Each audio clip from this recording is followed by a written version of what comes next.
Atos capítulo 12, eu peço a todos que tenham a referência e a reverência pela palavra do Senhor. Eu vou ler um pouco mais rápido, eu peço perdão, mas eu quero compartilhar algo com os irmãos. A palavra de Deus diz assim: nessa ocasião o rei Herodes prendeu alguns que pertenciam à igreja com a intenção de maltratá-los e mandou matar à espada Tiago, irmão de João. Vendo que isso agradava aos judeus, prosseguiu prendendo também a Pedro durante a festa dos pães sem fermento. Tendo prendido, lançou no cárcere, entregando para ser guardado por 4 escoltas de 4 soldados cada uma. Herodes pretendia submetê-lo a julgamento público depois da Páscoa. Verso 5, esse verso é muito importante. Pedro então ficou detido na prisão, mas a igreja orava incessantemente a Deus por ele. Na noite anterior, o dia que Herodes iria submetê-lo a julgamento, Pedro estava dormindo entre 2 soldados, preso com 2 algemas. Sentinela montavam guarda à entrada do cárcere. Repetidamente, em outras versões fala de repente, apareceu um anjo do Senhor e uma luz brilhou na cela. Ele tocou ao lado de Pedro e o acordou. Depressa, levanta-se, disse o anjo. Então as algemas caíram dos punhos de Pedro. O anjo lhe disse: vista-se e calça as sandálias. E Pedro assim fez. Disse-lhe ainda o anjo: põe a capa e siga-me. E saindo, Pedro seguiu, não sabendo o que era real, o que se fazia por meio do anjo. Tudo lhe parecia uma visão. Passaram a primeira e a segunda guarda e chegaram ao portão de ferro que dava para a cidade, e este se abriu por si mesmo para eles. Passaram, tendo saído, caminharam ao longo de uma rua e de repente o anjo o deixou. Então Pedro caiu em si e disse: agora sei, sem nenhuma dúvida, que o Senhor enviou o seu anjo e me libertou das mãos de Herodes e de tudo que o povo judeu esperava. Percebendo isso, ele se dirigiu à casa de Maria, mãe de João, também chamado Marcos, onde, de novo, irmãos, muita gente se havia reunido e estava orando.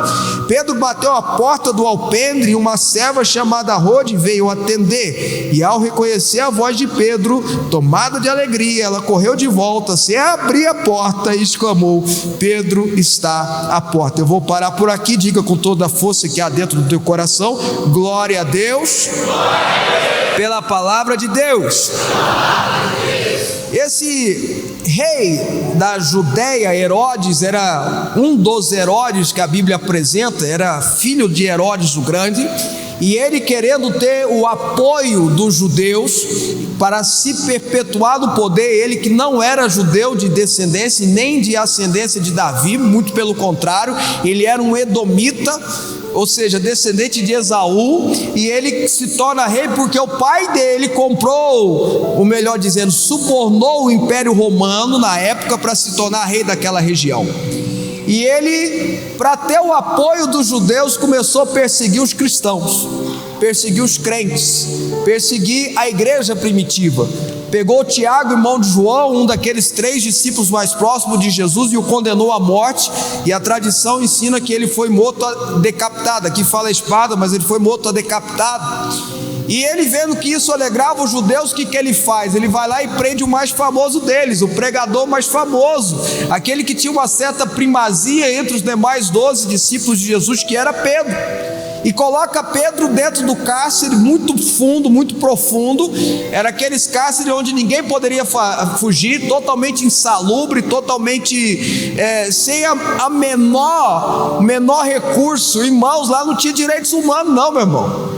Foi colocado lá no fundo e colocado algemas nos seus braços, e ainda colocou ele preso junto com outros soldados, e tinha 4 guardas, ou melhor dizendo, 4 escoltas de 4 soldados em cada tempo, porque Pedro não poderia fugir. E Herodes só não mandou matar direto Pedro, porque era a festa dos pães asmos, que ascendia a festa da Páscoa, que culmina na festa da Páscoa no sábado, e na tradição, no sábado da festa da Páscoa não podia matar ninguém.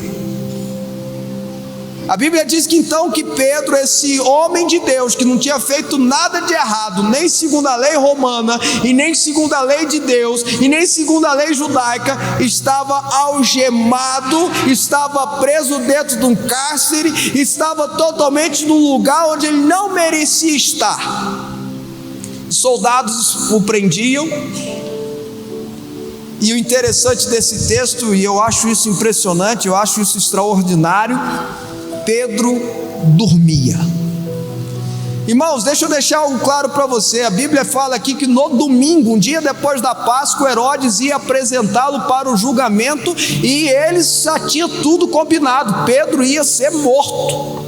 Eu não sei de você, se eu estivesse no lugar de Pedro e eu soubesse que amanhã eu ia ser morto, eu ia jejuar, orar, profetizar, declarar. O que eu não ia fazer era dormir, irmãos. Talvez você seja melhor do que eu, igual Pedro ia dormir, né? Eu quero perguntar para Pedro se ele ia chegar, qual era a intenção dele estar dormindo, se ele queria chegar descansado no céu. Eu não sei. Eu sei que Pedro estava dormindo. Diante daquela situação toda que ele estava vivendo, perto de morrer, aquele pavor que deveria tomar o coração dele, que tomaria o meu coração, estou falando aqui com toda sinceridade, Pedro dormia. Tem que ter muita paz no coração para dormir. Tem que ter muita paz no coração para chegar a essa circunstância ao ponto de estar numa cadeia, algemado com outros caras, perto de ser morto, vivendo de fato uma perseguição, não algo imaginário, dormir. Mas a resposta que eu tenho para esse texto, eu acho que eu falei no domingo passado também um pouco sobre isso, a resposta que eu vejo que Pedro dormia, não era apenas pela certeza da salvação que ele tinha plena, não era apenas pela certeza que ele sabia que o Deus dele poderia livrá-lo, não, ele dormia também porque ele tinha aprendido com alguém. Ele tinha aprendido com alguém.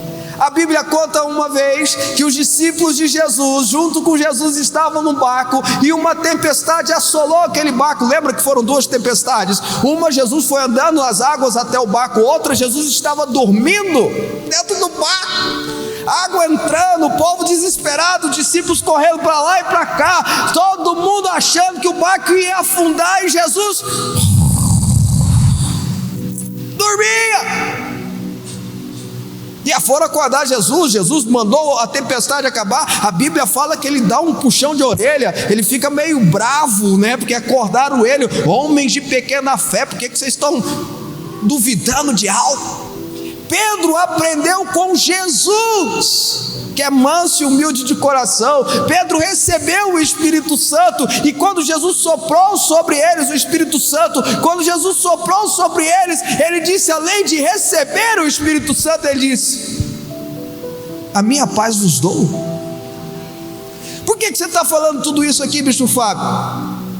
Porque há prisões que nós, muitas das vezes, nos encontramos no decorrer da vida, e a gente não consegue fugir delas, por mais que a gente queira, e a gente não fez nada para merecer elas. Meu irmão, a gente já fez muita coisa errada que faz a gente merecer um bocado de consequências que a vida traz, mas existem coisas também que nos acontecem que a gente não fez nada para merecer. Mas isso é consequência da queda, do pecado do homem, ok, mas não é bem a minha. Vocês estão entendendo o que eu estou falando ou não? Pedro, da mesma forma, ele se colocou dentro daquela cadeia, algemas estavam sobre ele, e além de prisões físicas, doenças, enfermidades, problemas, uma dor na coluna que não deixa você andar ou movimentar, ou outros problemas muito mais sérios de saúde, há prisões de alma. Há prisões emocionais que nos travam, que nos prendem. E a gente vê alguns personagens da Bíblia que enfrentaram isso. Hoje nós enaltecemos tanto Elias, e há um texto do apóstolo Paulo falando, olha, há um texto no Novo Testamento dizendo que Elias era uma pessoa que a gente tinha que se espelhar nele, porque mesmo ao espelhar em Elias, ele passou por todas as tribulações e tudo que a gente viveu e tudo que a gente enfrentou, e ele orava e o céu parava, não chovia, e ele orava de novo, a chuva voltava. Ou seja, vamos se espelhar em Elias, esse grande homem de Deus. Se é para se espelhar em Elias, a gente tem que se espelhar em toda a direção da vida dele, inclusive quando ele passou por depressão. O grande profeta do Antigo Testamento, o grande homem de Deus que falava, desce fogo do céu e queima, o grande homem de Deus que fazia o céu parar de chover, viveu um momento de depressão. Eu não estou falando de tristeza, eu não estou falando de um momento ou circunstância que entristece, que aconteceu algo que você ficou de luto, ou aconteceu algo que você ficou travado. Não, eu estou falando que ele passou por depressão. E quando você estuda a história em 1 Reis, que conta essa parte, você vê que todos os estágios de depressão, todos os estágios dessa doença estavam sobre eles. E eu gosto de falar isso, sabe por quê, irmãos? Para que você saiba que Deus usou Elias mesmo nos momentos de depressão na vida dele. Deus o resgatou, Deus fez uma obra na vida dele, Deus o transformou. Deus pode fazer isso com você. Não interessa no que estágio de depressão você esteja, não interessa que estado de angústia ou qualquer síndrome que você esteja passando, não interessa a aflição da alma que você está enfrentando. Deus, da mesma forma que fez com Elias, pode e vai fazer com você. Porque, irmãos, de repente acontece. Agora você tem que entender algo, preste muita atenção, irmãos. Eu não vou dar conta de falar todos os princípios por causa do nosso tempo, mas alguns princípios eu não posso deixar de falar, porque são importantes para você trazer para o seu coração, fazendo uma conexão da história de Elias e uma conexão da história que eu acabei de ler de Pedro. A primeira coisa que eu vejo nesse texto aqui é que a igreja estava orando por Pedro. Deixa eu compartilhar isso com você. A igreja estava orando incessantemente por Pedro. Quando Pedro é liberto e chega na casa de João Marcos, que é o cenáculo, aquele mesmo que aconteceu a última ceia, aquele mesmo que aconteceu o Pentecoste, Atos 2, quando ele chega na casa de Maria, mãe de João Marcos, a igreja estava orando por ele. A igreja estava orando incessantemente. Você não precisa e não deve passar por esses momentos de dificuldade sozinho. Você não precisa e não deve passar por momentos de depressão sozinho. Sabe qual foi um dos grandes erros de Elias? A Bíblia diz que quando, e aconteceu por isso, Jezabel ameaça ele de morte, e ele entra no estágio de depressão. A primeira coisa que ele faz é mandar o seu servo, aquele que andava com ele, aquele que era amigo dele, aquele que estava lutando e ombrando com ele, aquele que compartilhava das lutas com ele, aquele que passava por todos os momentos com ele, mandou ele ficar quieto, sair de perto. Vou passar por isso sozinho. Você não pode e não deve enfrentar isso sozinho. Você que precisa de ajuda, você precisa pedir ajuda para a igreja estar orando por você. Você precisa pedir ajuda para que os pastores estejam ministrando saúde espiritual e emocional sobre a tua vida. Se você precisa de ajuda profissional, você precisa buscar e procurar essa ajuda. Não passe por isso sozinho. Não passe por isso sozinho. E quando Elias passou, ficou sozinho, ele entra debaixo do zimbro, ele entra debaixo de uma árvore, e ele pede para si a morte. Porque quando a gente passa por essas coisas sozinho, aquele sentimento começa a nos dominar. Não tem ninguém para dizer para a gente assim, olha, isso não é real. Não tem ninguém para dizer para a gente assim, olha, você dá conta. Não tem ninguém para dizer para a gente assim, estou com você. Não tem ninguém para dizer para você assim, olha, vamos orar. Vocês estão entendendo? Quem está entendendo, diga amém. A igreja estava orando incessantemente por ele. E no verso 7, a luz brilha, porque Deus, ele opera na luz, ele não opera nas trevas, ele não opera naquilo que está escondido, ele traz à tona aquilo que não é revelado. Deus age através da luz. Uma luz brilha, um de repente acontece. Deixa eu dar uma palavra de Deus para você em nome de Jesus. Os de repente repente de Deus acontece da mesma forma que muitas das vezes você enfrenta algo que você não fez nada por merecer. O seu Deus vai ao seu resgate, mesmo quando você não merece que Ele venha te resgatar. O de repente acontece. De repente aparece um anjo do Senhor e uma luz brilha, e esse anjo fala: acorda, Pedro. Acorda, Pedro. Você precisa se movimentar. Você precisa se levantar.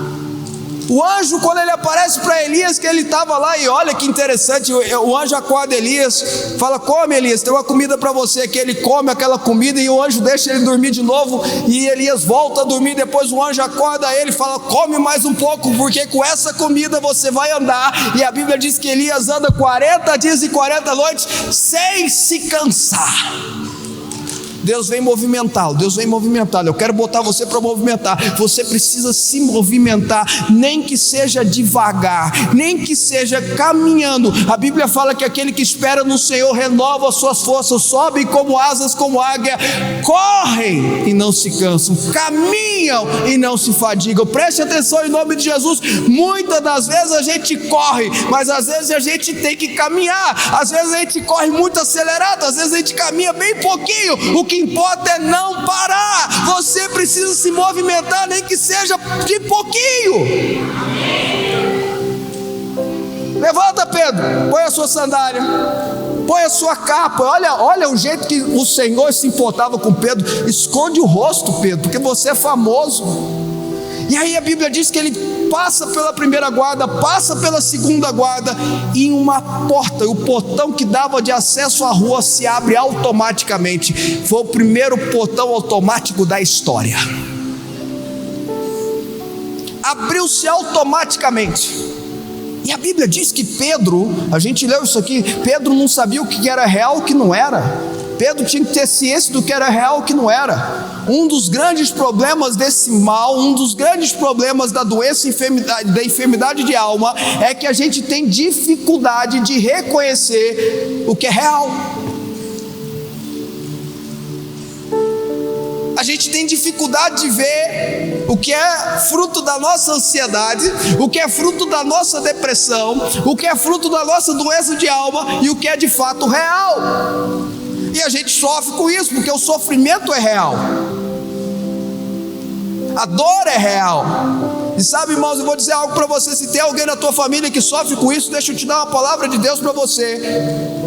Não diga para ele que é besteira, não diga para ele que não é nada, não diga para ele que o choro dele é frouxo, não fale para ele que ele tem que lavar uma trouxa de roupa. Não faça isso, porque o sentimento que está dentro dele é real, por mais que o que ele está pensando não seja.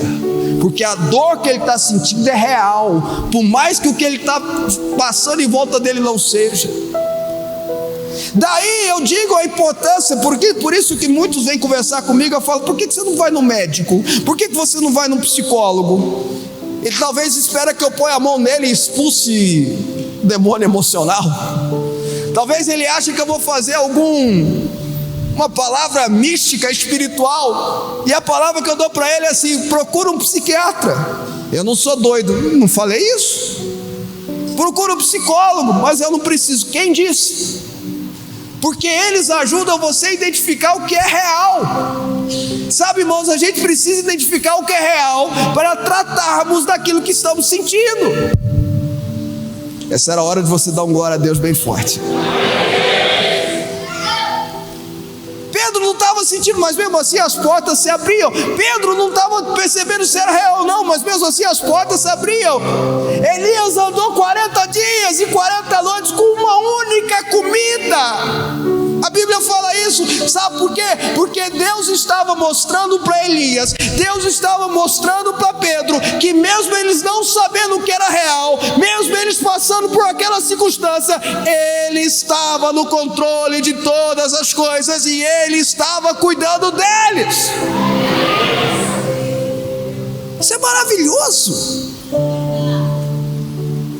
E quando Pedro chega na rua, o anjo desaparece e ele fala: opa, eu caí em si. Eu amo essa expressão, eu amo quando essa expressão aparece na Bíblia. Ela aparece no filho pródigo, caindo em si. Opa, caiu em si Pedro. E ele vai para a casa de João Marcos, porque ele sabe que a igreja se reunia ali. Ele bate na porta da casa de João Marcos. Veja, irmãos, uma porta, primeiro soldados, automático, ninguém viu. Segundo soldados, automático, ninguém viu. Chega no portão, abre-se automaticamente. Chega na porta da casa de João Marcos, ele tem que bater. Deus abre aquelas portas sobrenaturais que você não tem condição de abrir, mas as portas naturais é você que tem que bater. As portas naturais é você que tem que bater. O sobrenatural, Deus age na sua vida. O cuidado, o zelo, o esconder debaixo das suas asas, o cuidar de você com a menina nos seus olhos, tudo Ele faz. Mas diante das portas naturais é você que tem que bater. Ele bate na porta. Rode sai. Quem é? É Pedro. Ela volta para dentro. E ela chega lá e fala para a turma, a gente não leu, mas ela chega para lá e fala: olha, para de orar, Pedro está na porta. Eles falam: que Pedro está na porta, você está doida? Não, Pedro está na porta. Não, eles têm a capacidade de dizer: não deve ser o anjo da guarda dele. Inventaram o anjo da guarda, é o anjo da guarda dele. E elas insistem: não é Pedro. Ele começa a bater de novo, até que vão lá. Quantos de nós pedimos as coisas para Deus, oramos, declaramos, profetizamos, clamamos, e quando a resposta vem, a gente não recebe, a gente não aceita, a gente não abre a porta. Veja, irmãos, a igreja estava orando pela libertação de Pedro. Pedro bate na porta e eles não acreditam que Pedro está batendo na porta. A gente acha engraçado ou interessante hoje, mas quantos de nós já passamos por isso? Veja, Jesus aparecia para curar alguém. Jesus chegava diante do enfermo e perguntava: queres ser curado? Jesus chegava diante do enfermo e perguntava para ele: o que queres que eu te faça? Você tem condição de responder para o Senhor da forma que agradaria a Ele o que você quer que Ele faça? Porque o diferencial de Salomão foi esse: quando Deus aparece para ele, Salomão responde segundo a vontade de Deus e não segundo o seu ego, a sua carne. Quem está comigo aqui, irmãos? Vai lá. Pedro entra e você conhece a história. As cadeias se romperam. Ele saiu da cadeia. Ele creu. Ele viu. Ele esperou. Deus agiu na vida dele. E da forma que Deus libertou Pedro, Ele continua libertando até hoje. Da forma que Ele restaurou Elias, Ele continua restaurando até hoje. Da forma que Ele foi lá em Elias e falou: Elias, porque Elias chega no monte Horebe, ele entra dentro da caverna. Da forma que Ele foi lá e tirou Elias da caverna, Ele disse: Elias, o que você está fazendo dentro dessa caverna? Deus continua fazendo hoje. Ele vai ao teu resgate, Ele entra dentro da caverna que você se coloca, Ele entra dentro da prisão que você está, seja ela física ou emocional, e diz: saia deste lugar. Ele continua fazendo isso tudo desde que o seu coração esteja disposto a se voltar a Ele. O seu coração precisa estar disposto, como o coração de Elias e como o coração de Pedro. Bom, eu vou terminar com o relato de Elias. Como eu disse, ele entra dentro da caverna. Não era para ele entrar na caverna, e Deus vai lá: o que você está fazendo aqui, Elias? E Elias fala: só sobrou eu, não tem mais ninguém. Veja como ele estava irreal. E Deus fala para ele, por 2 vezes, Deus fala para ele assim: Elias, não é verdade, eu tenho 7.000 que não se dobraram o joelho diante dos ídolos, eu tenho 7.000 que continuam me servindo, você não está sozinho, você que se desconectou, você que deixou de ter vínculo com pessoas, você que ficou isolado, e o fato de você ter ficado isolado fez mal para você. O fato de você ter ficado isolado, você não percebeu que eu tinha mais 7.000 aí. E Elias continuou insistindo. E eu quero terminar com isso, porque Deus determina que Elias deveria ungir o novo rei de Israel, deveria ungir o novo rei da Síria, e deveria ungir Eliseu no lugar dele. Só que Elias ficou meio emburrado, irmão, sabe? Quem aqui já ficou emburrado? na vida? Só nós dois. Quem mais aqui já ficou emburrado? Ah, bom. Não quero que você responda. Quem aqui já ficou emburrado com Deus? Eu já fiquei. Deus não fez o que eu quis. Deu birra com Deus. Elias ficou meio emburrado. A Bíblia diz que ele, ao invés de ungir Eliseu, ele joga o manto em cima de Eliseu. Eliseu sabe o que aconteceu, segue ele e tudo mais. E acabou. Porque a Bíblia diz que quem ungiu o novo rei de Israel não foi Elias, foi Eliseu. Quem ungiu o novo rei da Síria não foi Elias, foi Eliseu. Percebe? Elias não ungiu Eliseu, ele jogou o manto. Elias não ungiu o rei da Síria. Elias não obedeceu. No final das contas, bispo, que você está falando que Elias não obedeceu? Não, eu estou falando que Elias emburrou. Emburrou. Em 2 Reis, capítulo 2, eu estou terminando. A Bíblia diz que um redemoinho levou Elias para o céu depois de uma carruagem de fogo. Elias é um dos que não morreu, foi arrebatado aos céus. E aí alguém pergunta: poxa, mas por que ele não fez o que Deus mandou? Ele emburrou com Deus e Deus honrou ele assim mesmo? Vou repetir: ele não fez o que Deus mandou 100%, ele emburrou com Deus assim mesmo. Sabe o que eu entendo com isso, irmãos? Primeiro, que é pela graça e pela misericórdia dele, não é pelo nosso esforço natural. Vou repetir: é pela graça e pela misericórdia dele, não é pelo nosso esforço natural. Segundo, tudo aquilo que Deus escuta aqui, se você não ouviu nada que eu falei até agora, eu vou terminar por aqui. Se você não ouviu nada que eu falei até agora, preste atenção nessa frase que eu vou dizer para você e que ela fique no seu coração. O investimento que Deus fez em você, o investimento que Deus fez em Elias, o investimento que Deus fez na tua vida, não é descartado, não é jogado fora. O que Deus investiu na tua vida, o que Deus investiu na tua carreira ministerial, o que Deus investiu como dons no teu espírito, o que Deus ungiu na tua vida, não é jogado fora, não é jogado fora. Nenhuma oração que você fez, nenhuma lágrima que você derramou, nenhuma bênção que você recebeu, nada que Deus prometeu na tua vida, nada que Deus ungiu na sua cabeça, nada que o Senhor lançou sobre os seus ouvidos é jogado fora. Não foi com Elias, não será com você.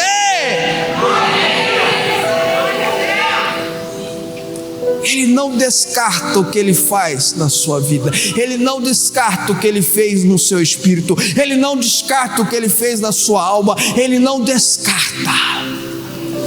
Sabe, irmãos, você não é rejeitado por Deus, ele não descarta você, Deus não te descarta. Todos aqueles que vêm nele, ele não joga fora, ele não perde, ele não descarta você.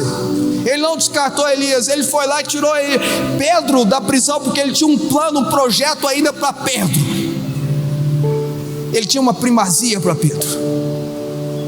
Ele não descarta o que ele faz na sua vida. Saiba disso, coloca isso dentro do teu coração.